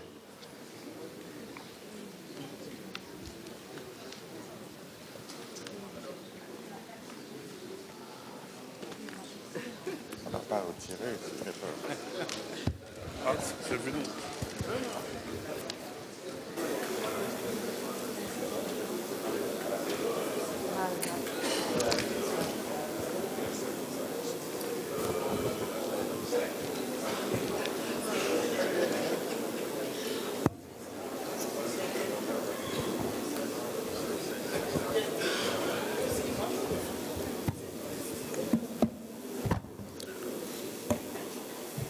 Merci, Monsieur le Président.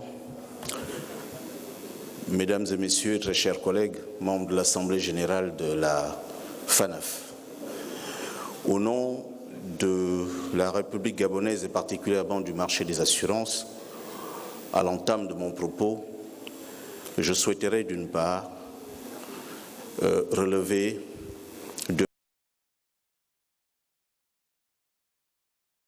la FANAF, son bureau directeur, pour l'hommage appuyé qui a été rendu à Édouard Pierre Valentin, un des précurseurs de l'assurance au Gabon et en Afrique, ainsi qu'à tous les autres ouvriers du marché de l'assurance qui ont laissé tomber leurs outils sur ce chantier.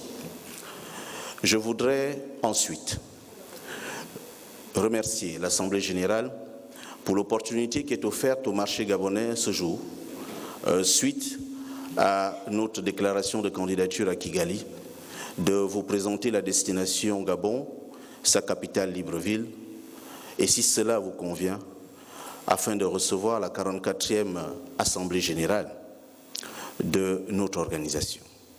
Ces remerciements s'adressent à l'ensemble des marchés de l'Afrique centrale, particulièrement au marché camerounais, qui, à l'issue effectivement de la concertation de ce matin, apporte la preuve qu'ensemble, nous pouvons aller beaucoup plus loin et que la cohésion est l'une des clés indispensables à l'épanouissement de tous nos marchés. Je vais donc, après l'avoir dit, féliciter personnellement le président Moulon et le grand frère Richard pour les conseils avisés qu'ils m'ont prodigués ce matin. Non pas moi en tant qu'individu, mais qu'ont prodigué au Gabon dans le cadre effectivement de la réussite de la 44e Assemblée générale. Le Gabon, en 5 points, c'est une destination historique, économique, assurantielle, environnementale et touristique. Sur le plan historique, comme vous le savez, ce pays qui est au centre de l'Afrique, qui est traversé par l'équateur, d'où le jaune dans son drapeau, on trouve les traces humaines depuis fort longtemps, accédé à l'indépendance en 1960 et, bien sûr, a connu une transition démocratique au décès de son 2e président. Le vert représente pour nous la forêt, qui couvre 88% de notre territoire.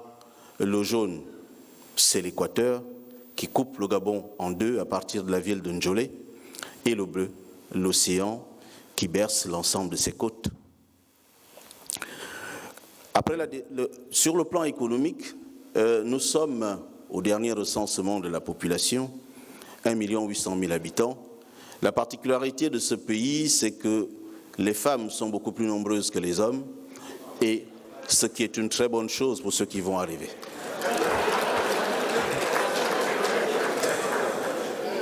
Pour ce qui est du secteur économique, le secteur tertiaire est tiré par le programme Graines qui permet effectivement au Gabon de tout faire pour réduire la dépendance alimentaire. Le secteur secondaire est tiré par les industries que l'on trouve pratiquement aujourd'hui dans la phase de diversification de l'économie gabonaise et dont l'instrument principal semble être la zone économique spéciale d'Ungkok. Sur le plan du tertiaire, nous avons effectivement là une révolution technologique et dans laquelle les services financiers occupent toute leur place.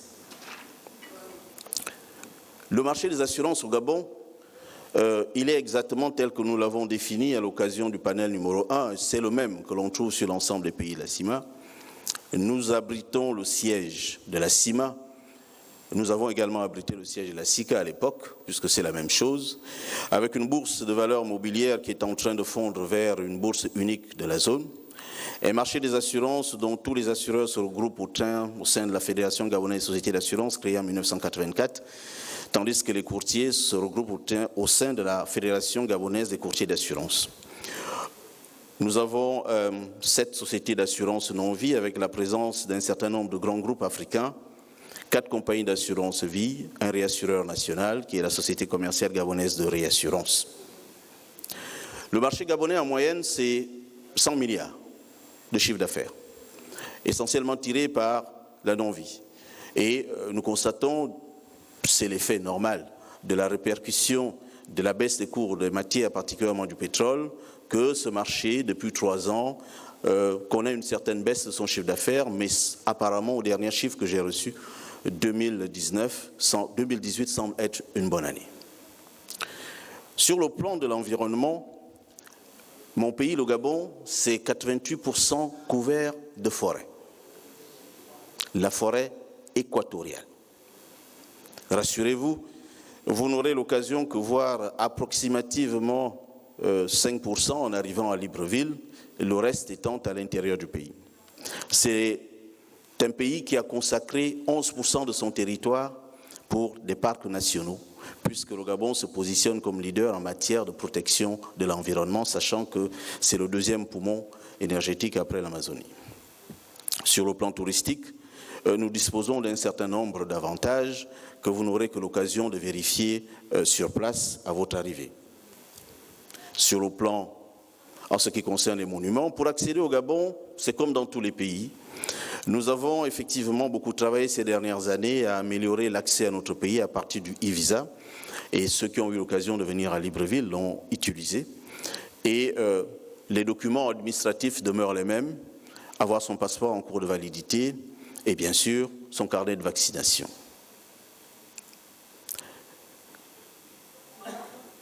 En 2020, le Gabon souhaite que l'Assemblée générale lui accorde effectivement ses faveurs en acceptant que la 44e édition de notre Assemblée générale se tienne à Libreville. Nous avons retenu pour logo la torche. Cette torche qui nous permet d'éclairer nos travaux et Dieu seul sait que grâce à la lumière, on peut faire beaucoup de choses. Après cette brève présentation orale, si vous le permettez, nous allons maintenant vous présenter sommairement en 5 minutes un film qui vient compléter ce que maladroitement je n'ai peut-être pas pu dire ici pour vous permettre d'être conforté dans la confiance que vous allez accorder à ce pays, à ce marché, afin qu'il puisse organiser 18 ans plus tard l'Assemblée générale de la FANAF, parce qu'à l'époque, en 2002, lorsque cette dernière avait été organisée, César Ekomi, qui me regarde au fond, était le président, j'étais son vice-président, et nous espérons que 18 ans plus tard, toute la communauté du monde de l'assurance en Afrique, et d'ailleurs qui vient nous rejoindre, aura opportunité de regarder les efforts qui ont été faits dans ce pays, qui est le deuxième marché des assurances au niveau de l'Afrique centrale et le quatrième marché de la CIMA. Je vous remercie.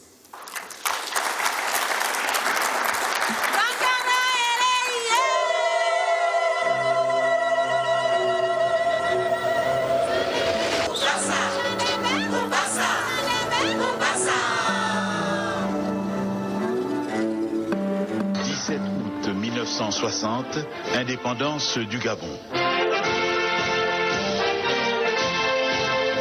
En 1838 a été signé un traité entre la France et un roi de l'estuaire du Gabon, Antchoué Koué Raponchombo, plus connu sous le nom de roi Denis.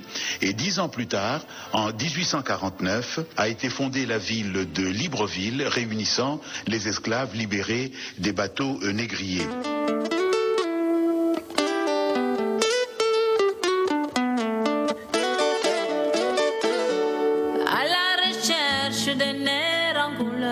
Chanter le Gabon avec des mots verts, jaunes et bleus, drapant ma chanson sans que les couleurs de nos têtes se la mer comme les pas dans forêt, juste une idée trouvée en plein air pour chanter le Gabon à la recherche des nerfs t'invitant au Gabon, trouver des mots qui te parleront de mon toit à l'Afrique, sur une bille de Koumé, saluant le coucher du soleil, sur une pirogue, nous glisserons sur le Goué. Je t'invite au Nimoudiamien, au Boulongo Boamien. Je t'invite au Nimoudiamien, au Gabouamien. Y a tellement de choses à te faire voir, en ville ou en blues. Mais dans ma chanson, il n'y a que des sons, toutes les images t'attendent au Gabon.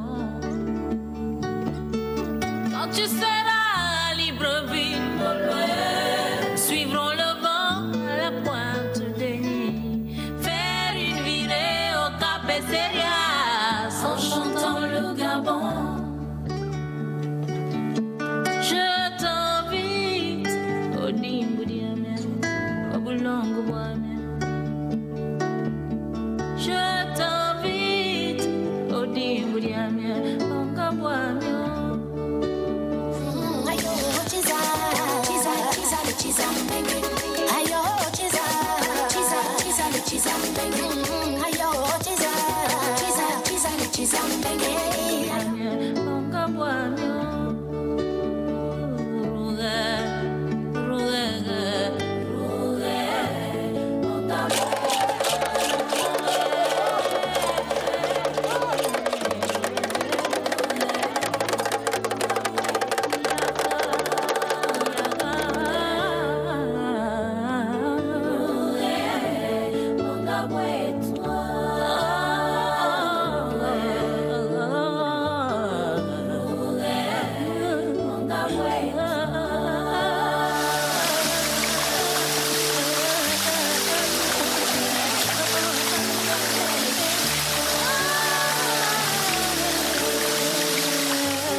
Merci.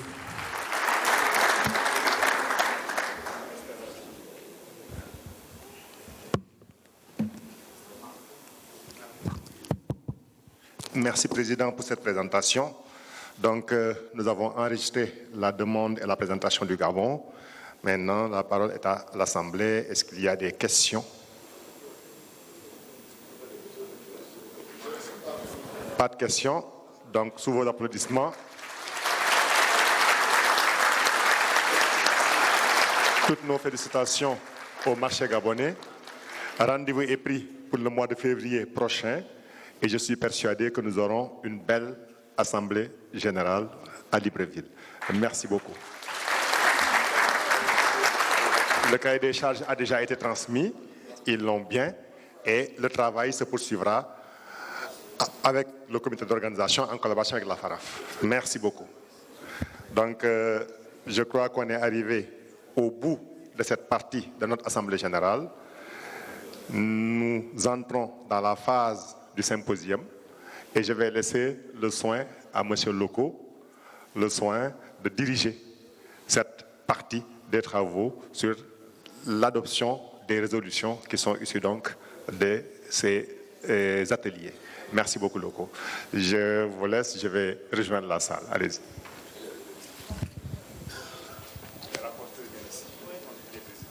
Merci, Président. Alors, je vais en même temps demander aux rapporteurs des deux ateliers de nous rejoindre sur le podium, à savoir M. Daniel Diallo pour le premier atelier ou le second, relatif au capital humain.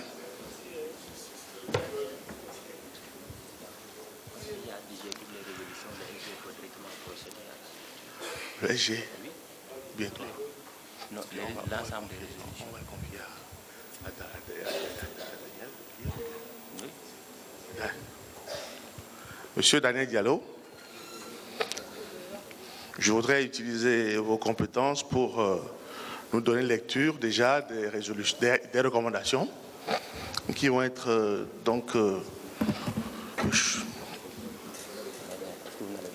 présentées à l'Assemblée, débattues et transformées sous forme de résolution. Donc ça, c'est la... Monsieur Daniel Diallo, vous avez la parole. Merci, Monsieur le Président.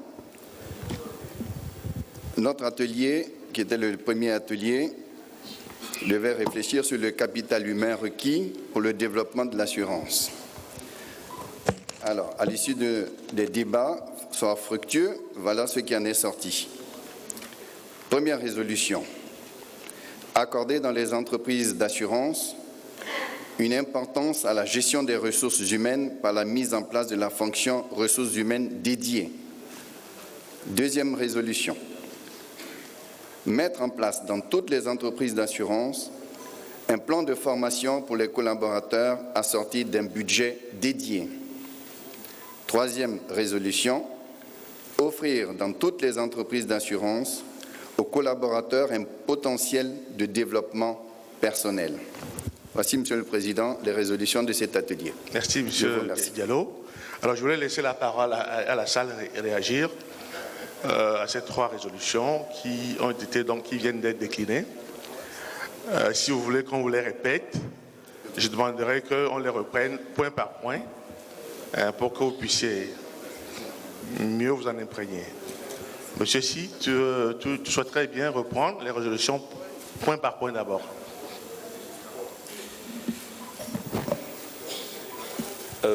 La première recommandation de l'atelier consiste à accorder dans les entreprises d'assurance une importance à la gestion des ressources humaines par la mise en place de la fonction de ressources humaines dédiée.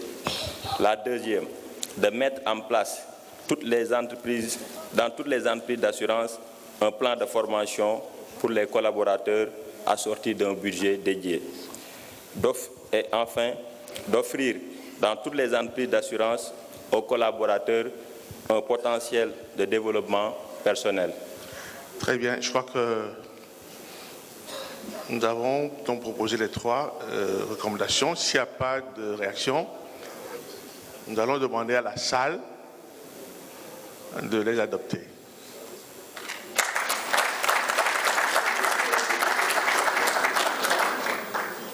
Le deuxième atelier, qui a travaillé sur la finance, a également retenu quelques recommandations que nous allons maintenant transformer en résolution. Monsieur Si, donnez-nous donc lecture de ces trois ou quatre recommandations qui ont été donc arrêtées. Merci, Président. Parallèlement à l'atelier 1 sur le capital humain, s'est tenu dans cette salle plénière un atelier sur les enjeux de la régulation et de la supervision. Après les échanges et les discussions, les participants ont arrêté les recommandations suivantes. D'abord, une régulation et une supervision adaptées aux objectifs de développement dans les marchés par l'élargissement du champ des assurances obligatoires et par la mise en place d'un comité de veille pour anticiper et influencer les réformes réglementaires. Deuxièmement, une migration de la régulation vers une solvabilité basée sur le profil de risque encouru par les assureurs après la phase de renforcement de leur solidité financière caractérisée par le rehaussement du capital social minimum. Troisièmement, une synergie entre les acteurs du marché pour faire face aux coûts induits par les nouvelles exigences réglementaires. Et quatrièmement, un renforcement de l'accompagnement des pouvoirs publics et une assistance des sociétés d'assurance et des superviseurs dans l'implémentation des normes et des standards internationaux. Voici l'économie des recommandations qui ont sanctionné cette matinée consacrée aux travaux d'atelier. Merci, M. Si. Alors, comme précédemment, nous allons donc donner la parole à la salle ou lui demander tout simplement d'approuver ces résolutions qui ont été donc retenues pour être soumises à votre approbation. Je tenais également à préciser que beaucoup de suggestions elles n'ont pas peut-être été prises en compte dans le cadre de ces résolutions, tout simplement parce qu'elles sont déjà dans les résolutions qui ont été adoptées dans l'Assemblée générale de Kigali, dans les résolutions des États généraux qui sont tenus au mois de mars à Abidjan et dans le cadre du Forum des assurances. Donc on a voulu juste retenir de manière succincte les points qui n'ont pas fait l'objet de résolutions dans ces cadres de concertation. Merci, M. Si. Donc, la salle approuve. Donc, la salle vient donc d'approuver à l'unanimité les résolutions qui ont été donc proposées, donc qui sont devenues maintenant des résolutions définitives, à savoir 3 pour le premier atelier et 4 pour le second. Merci.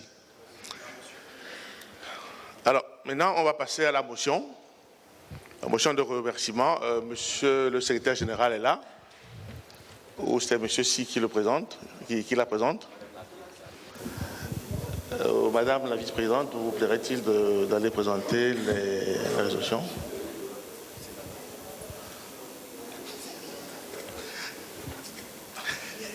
Je te jurais. Alors,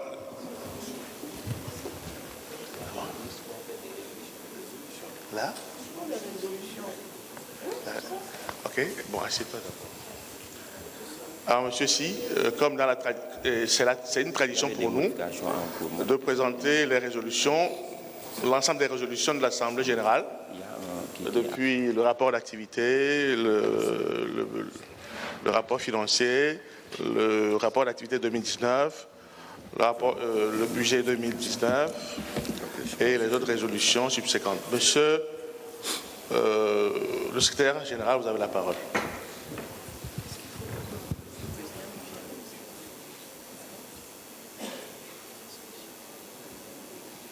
Merci, M. Loko. Chers membres, je vais procéder à la lecture des projets de résolution de la 43e Assemblée générale ordinaire de la FANAF.